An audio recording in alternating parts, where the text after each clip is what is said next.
जाते हैं। अब कुछ अनडॉक्यूमेंटेड वर्कर्स को लीगल वर्क पास देने की योजना बना रहे हैं। नमस्कार, मैं हूं आपके साथ। लोगों को एक टेम्पररी पास देने की तैयारी कर रही हैं जो बिना वैध दस्तावेजों के कई सालों से फार्म या होटल जैसे सेक्टर्स में काम कर रहे हैं। तो ये जानकारी खुद डोनाल्ड ट्रंप ने फॉक्स न्यूज को दिए एक इंटरव्यू में दी है। उन्होंने माना कि अमेरिका के एग्रीकल्चर एंड हॉस्पिटैलिटी सेक्टर्स को चलाने के लिए लाखों ऐसे वर्कर्स की जरूरत है जो अक्सर अनडॉक्यूमेंटेड होते हैं। तो ऐसे में डोनाल्ड ट्रंप ने एग्जैक्टली क्या कहा उसके बारे में आपको बताते हैं। उन्होंने कहा, When we go into a farm and we take away people that have been working there for 15 and 20 years, who possibly came in incorrectly, we are going to do something for farmers where we can let the farmers sort of be in charge. यानी अगर कोई worker 10 से 15 साल से एक ही farm में काम कर रहा है तो सिर्फ उसकी एंट्री इलीगल थी, इसी वजह से उसे डिपोर्ट कर देना सही नहीं है। इससे फार्मर की पूरी मेहनत बर्बाद हो जाती है। ट्रंप ने साथ ही साथ ये भी कहा कि ये एक ऐसा काम बहुत मुश्किल होता है और अमेरिकी नागरिक ऐसे काम करने को तैयार नहीं होते, इसलिए इन कामगारों के बिना फार्म एंड होटल इंडस्ट्री पूरी तरीके से ठप पड़ सकती है। तो स्कीम का क्या कुछ मतलब है अनडॉक्यूमेंटेड लोगों के लिए, उसके बारे में बताते हैं। दरअसल अगर ये स्कीम लागू होती है तो अमेरिका में लाखों अनडॉक्यूमेंटेड वर्कर्स को टेम्पररी लीगल स्टेटस मिल सकता है, कम से कम उतने समय के लिए जब तक वो अपनी एग्जिस्टिंग जॉब में काम कर रहे हैं।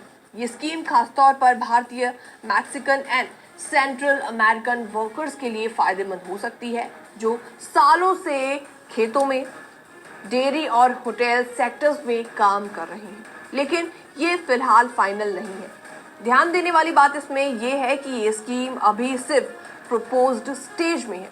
डोनाल्ड ट्रंप एडमिनिस्ट्रेशन इस पर काम कर रहा है और अभी तक कोई ऑफिशियल कानून इसमें पास नहीं हुआ है। तो कुल मिलाकर बात यह है कि डोनाल्ड ट्रंप सरकार भले ही अवैध प्रवासियों के खिलाफ सख्त हो, लेकिन अब वो प्रैक्टिकली रियलिटी को भी समझ रही है। और अगर ये टेम्पररी वर्क पास स्कीम लागू होती है तो कई लोगों की डिपोर्टेशन की चिंता कुछ समय के लिए भी टल सकती है। फिलहाल इस रिपोर्ट में इतना ही। बाकी की सख्त इमिग्रेशन पॉलिसी के बीच एक ऐसा मामला सामने आया है जिसने हर किसी को हैरानी में डाल दिया है। एक इलीगल इमिग्रेंट ने फ्लाइट में बैठते वक्त खुद को डिपोर्ट करते वक्त खुद को ही बाइट करना शुरू कर दिया। जी नमस्कार, मैं हूं आपके साथ प्रेरणा। होमलैंड सिक्योरिटी सेक्रेटरी क्रिस्टी नॉम ने खुद इस घटना की इंफॉर्मेशन दी। बताया गया है कि जब इस व्यक्ति को फ्लाइट से वापस भेजा जा रहा था तभी उसने अचानक खुद को बाइट करना शुरू कर दिया और इतना नुकसान पहुंचाया कि यूएस मार्शल्स को फ्लाइट में उतरकर तुरंत मेडिकल अटेंशन दिलवानी पड़ी। क्रिस्टी नॉम ने इस व्यक्ति को कैनिबल कहा और कहा कि ऐसे मानसिक रूप से डिस्टर्ब लोग अमेरिका की सड़कों पर नहीं होने चाहिए। ये पूरा वाकया फ्लोरिडा में एलिगेटर एल्काट्रस डिटेंशन सेंटर नाम के एक नए इमिग्रेशन डिटेंशन सेंटर की विजिट के दौरान सामने आया। इस सेंटर का नाम इसलिए ये रखा गया क्योंकि ये चारों तरफ से स्वयं यानी कि दलदल और खतरनाक एलिगेटर्स और पाइथन से घिरा हुआ है। इसे फ्लोरिडा सरकार ने सिर्फ 8 दिन के अंदर अंदर रेडी किया। प्रेसिडेंट डोनाल्ड ट्रंप, क्रिस्टी नॉम और फ्लोरिडा के गवर्नर रॉन डिसेंटिस इस सेंटर का इंस्पेक्शन करने पहुंचे थे।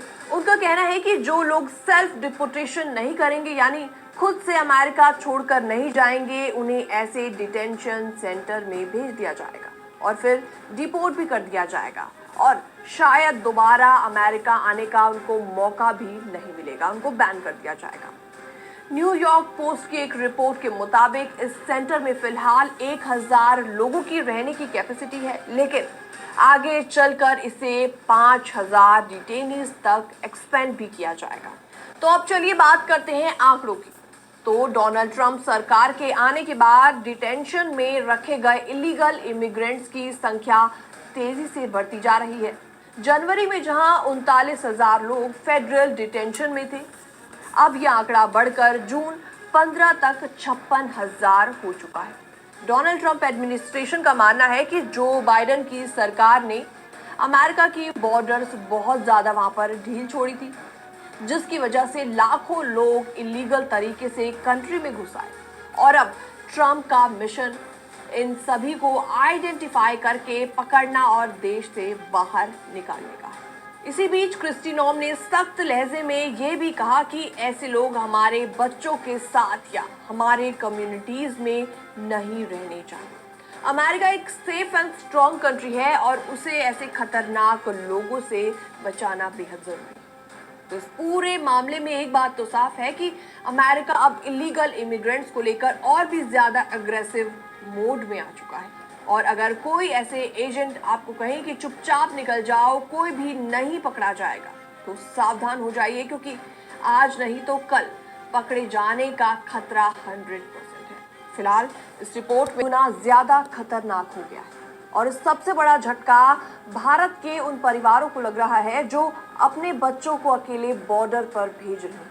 तो आज की रिपोर्ट आपको हैरान कर देगी, क्योंकि इसमें छुपा है वो सच जो अभी तक सिर्फ और चौंकाने वाली खबर उन लोगों के लिए है जो कि अमेरिका जाने का सपना देखते हैं, खासतौर पर गुजरात और भारत के उन इलाकों से जहां से इलीगल तरीके से यूएसए जाने की कोशिश की जाती है। जनवरी से मई 2025 के बीच अमेरिका में इलीगल एंट्री करने वाले भारतीयों की संख्या में 70% की गिरावट आई है और इस दौरान 10,382 इंडियंस को यूएस बॉर्डर पर पकड़ा गया। इनमें से ज्यादातर लोग गुजरात के रहने वाले थे और सबसे ज्यादा शॉकिंग बात इसमें ये है कि इन लोगों में 30 बच्चे ऐसे थे जो कि अकेले बॉर्डर पार कर रहे थे, अकेले बॉर्डर को क्रॉस कर रहे थे। अब सबसे बड़ा सवाल ये है कि इतनी गिरावट आखिरकार क्यों आई है। तो ऐसे में असल में डोनाल्ड ट्रंप के दोबारा यूएस प्रेसिडेंट बनने के बाद अमेरिका की बॉर्डर सिक्योरिटी पहले से कई ज्यादा सख्त हो गई है। इलीगल इमिग्रेंट्स पर भारी क्रैकडाउन शुरू हो चुका है। यही वजह है कि जो ह्यूमन स्मगलिंग गैंग्स पहले से लोगों को बॉर्डर क्रॉस करवाते थे, उन्होंने या तो अपना काम कम कर दिया है या अपनी फीस बहुत ज्यादा इंक्रीज कर दी है। साल 2024 में जनवरी से मई के बीच 34,535 इंडियंस को पकड़ा गया था, यानी हर दिन एवरेज 230 लोग।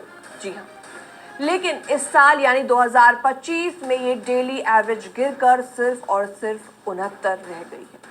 एक स्मगलिंग नेटवर्क से जुड़े शख्स ने बताया कि जैसे ही डोनाल्ड ट्रंप की वापसी तय होने लगी, इलीगल रूट्स बंद होने लगे। लोगों में डर का माहौल बना हुआ है। ऐसे में लोग लगातार बॉर्डर क्रॉस करने से डर रहे हैं, लेकिन माइग्रेशन की चाह अभी भी काफी ज्यादा स्ट्रॉन्ग है। लोग आज भी किसी भी तरीके से बस अमेरिका पहुंचना चाहते हैं, चाहे रास्ता कितना भी रिस्की क्यों ना हो।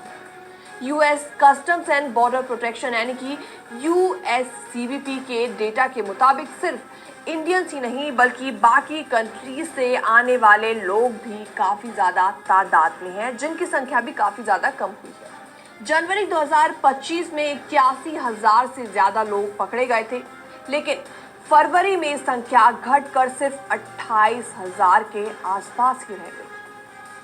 अब बात करते हैं उन बच्चों की जो कि अकेले बॉर्डर पार करने की कोशिश कर रहे हैं। 2024 में 500 से ज्यादा इंडियन माइनर्स जो कि अकेले पकड़े गए थे। इसके अलावा ये बच्चे ज्यादातर 12 से 17 साल के बीच के होते हैं, लेकिन कुछ तो इससे भी ज्यादा छोटे होते हैं। कुछ पेरेंट्स अपने बच्चों को अकेले बॉर्डर पर छोड़ देते हैं इस उम्मीद में कि यूएस गवर्नमेंट उन्हें शेल्टर प्रोवाइड करेगी और फ्यूचर में सिटीजनशिप भी उनको मिल जाएगी। लेकिन डोनाल्ड ट्रंप एडमिनिस्ट्रेशन ने अब उन अनकंपनीड माइनर्स को लेकर बहुत स्ट्रिक्ट पॉलिसीज लागू कर दी है। डीएचएस यानी कि डिपार्टमेंट ऑफ होमलैंड सिक्योरिटी के अनुसार इस वक्त करीबन 2.2 लाख अनडॉक्यूमेंटेड इंडियंस अमेरिका में रहते हैं। सिर्फ 2025 की शुरुआत से अब तक 332 इंडियंस को डिपोर्ट भी किया जा चुका है। और इसके बावजूद लोग कोशिशें अभी भी लगातार कर रहे हैं और कई बार बहुत खतरनाक रास्तों को भी वो चुनते हैं। तो ऐसे में कुछ लोग समुद्र के रास्ते मैक्सिको से बोट लेकर कैलिफोर्निया की तरफ पहुंचने की कोशिश करते हैं। 9 मई को एक ऐसी ही ट्रैजिक घटना सामने आई जिसमें 14 साल का एक इंडियन लड़का और उसकी 10 साल की बहन एक बोट एक्सीडेंट में डूब गए। ये बोट मैक्सिको से चली थी और इलीगली कैलिफोर्निया के पास एंटर करने की कोशिश कर रही थी। यूएस कोस्ट गार्ड ने अक्टूबर 2024 से अब तक 277 सस्पिशियस बोट्स को ट्रैक किया जो सैन डियागो के पास समुद्र के रास्ते घुसने की कोशिश कर रही थी। तो बात साफ है कि अमेरिका जाना पहले से कई ज्यादा मुश्किल भरा हो गया है, डेंजरस और काफी महंगा हो गया है। डोनाल्ड ट्रंप सरकार की पॉलिसीज और बॉर्डर पर कड़ी निगरानी ने इलीगल एंट्री ऑलमोस्ट इम्पॉसिबल बना दी है। तो अगर कोई एजेंट या कंपनी आपको आसान रास्ता दिखा रही है तो सावधान हो जाइए। ये रास्ता न सिर्फ इलीगल है बल्कि आपकी जान को भी खतरे में डाल सकता है।